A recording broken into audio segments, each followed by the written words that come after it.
Welcome back, everybody, to another deep dive. Today, we're going to be looking at... This is a good one. Yeah, this is a really interesting one. It's the future of women in the military. And Lots to unpack there. yeah, we've got a really fascinating mix of sources for this one. We've got some exclusive interviews with some top officials. Oh, wow. Yeah, including a former Secretary of Defense. Really? Yeah, and we've got a bunch of news articles and all this stuff that kind of hints at some really big potential changes Okay. that might be coming down the line.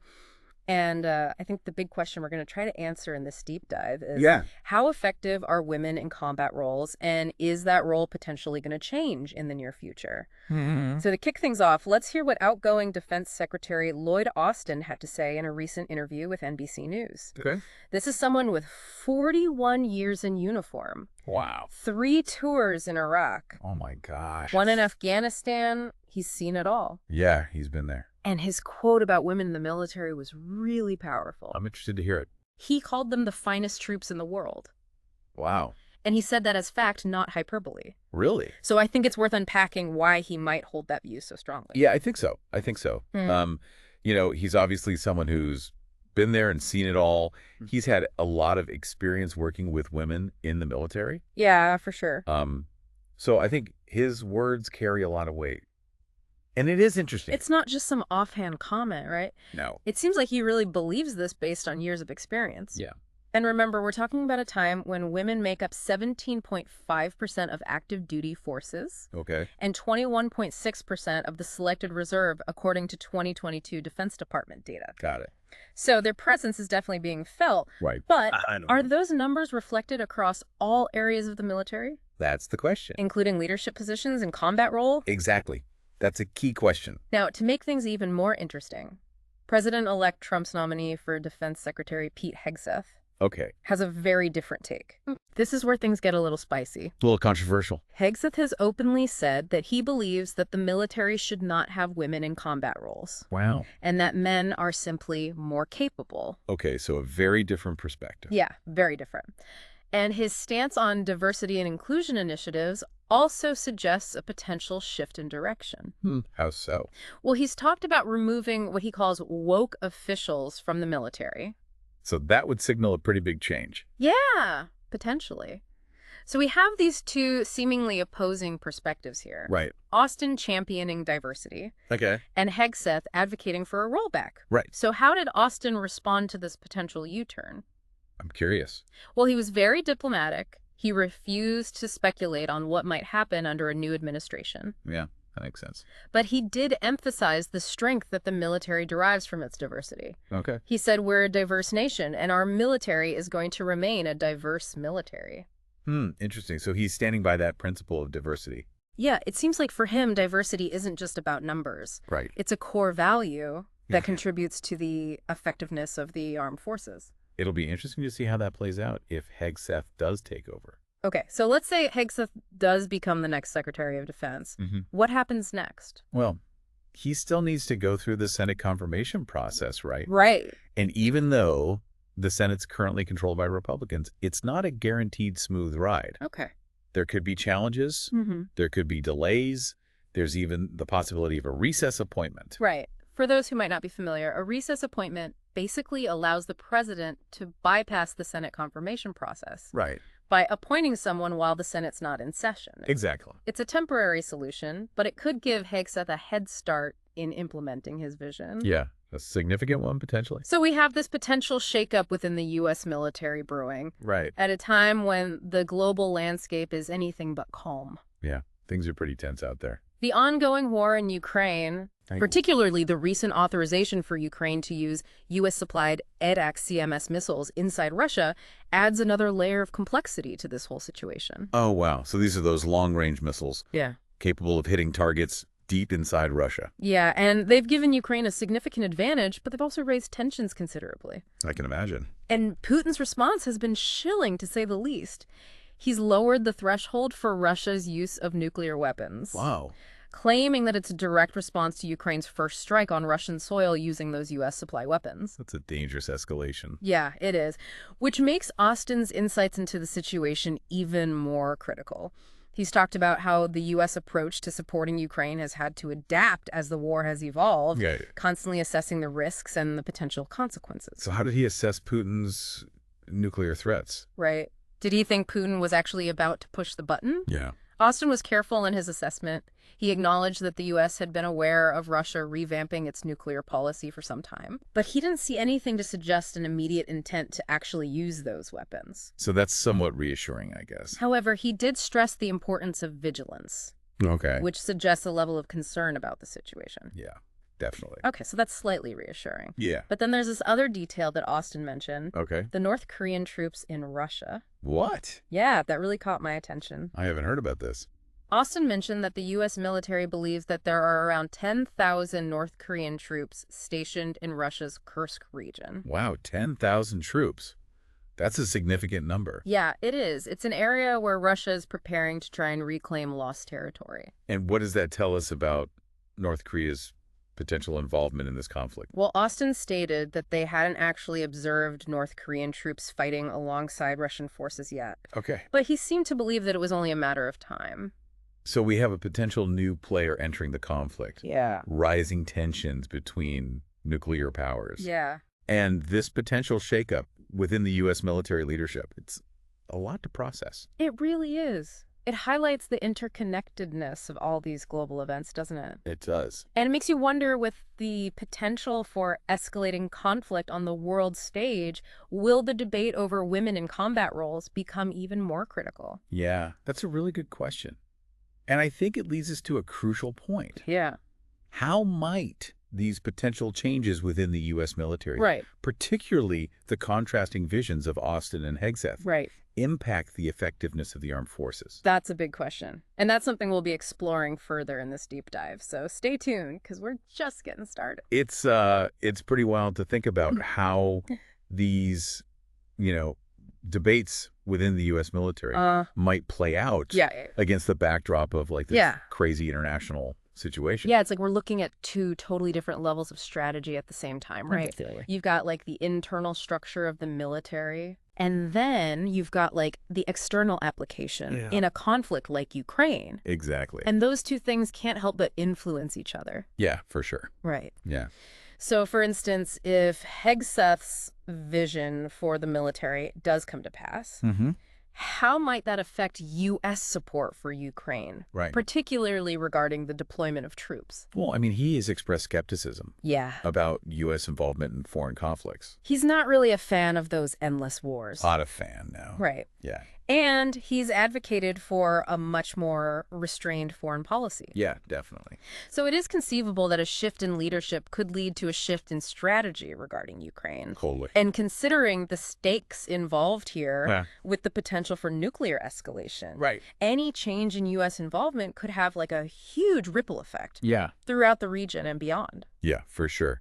It's not just about like the number of troops or the types of weapons being supplied. Yeah. It's also about the overall message that's being sent. Right. If the U.S. appears less committed to supporting Ukraine, it could embolden Russia and potentially lead to further escalation. It's a tough one. It is. It's a delicate balancing act for sure. On the one hand, the U.S. wants to provide Ukraine with the means to defend itself. But on the other hand, it doesn't want to provoke a wider conflict. And then, of course, you've got the domestic political dimension to consider, too. Oh, totally. Public opinion on U.S. involvement in Ukraine is divided. It is. And any major shifts in policy could further polarize the political landscape. It's a super complex web of interconnected factors, and it's really difficult to predict how things will unfold. But one thing seems clear, though, right? The decisions made in the coming months regarding the leadership and direction of the U.S. military are going to have far-reaching consequences. Yeah, big time. And those decisions will likely be shaped, at least in part, by this ongoing debate over the role of women in the military. It's really interesting to think about how those two seemingly separate issues might actually be intertwined. Totally. I mean, the outcome of the debate over women in combat roles could impact everything. From recruitment and retention to troop morale and unit cohesion. And all those factors, in turn, could influence the military's overall effectiveness and readiness. For sure. Which could have implications for how the U.S. engages in global conflicts like the one in Ukraine. It's a good point. It's a reminder that even seemingly internal policy debates within the military can have huge external consequences. So as we delve deeper into these issues, I think it's really important to keep that broader context in mind. Yeah. The decisions made about the future of the U.S. military won't just impact those serving within its ranks. Right. They're going to reverberate across the geopolitical landscape. For sure. Understanding the complexities of these issues is crucial for, you know, informed decision-making and effective policy formulation. Speaking of complexities, I can't help but think back to Austin's comments about the North Korean troops in Russia. Oh, yeah. That development adds a whole other layer of intrigue to this situation. It's a reminder that the global security landscape is constantly evolving and that new challenges can emerge unexpectedly. 10,000 North Korean troops in Russia. That's not a small contingent. It's not. What are your thoughts on what might be motivating North Korea to get involved in this conflict? Well, it's likely a combination of factors. Yeah. North Korea's long been an ally of Russia. Right. And this deployment could be seen as a way to strengthen that relationship. Yeah. Additionally, North Korea may be seeking to gain something from this involvement, perhaps in the form of, you know, economic aid or military technology. It also raises questions about China's role in all of this. Right. China's been walking this tightrope. They have. Trying to maintain its relationship with Russia. Yeah. Without, you know, alienating its economic partners in the West. Right. And North Korea's involvement could further complicate China's position. Totally. China's historically been North Korea's primary benefactor. Yeah.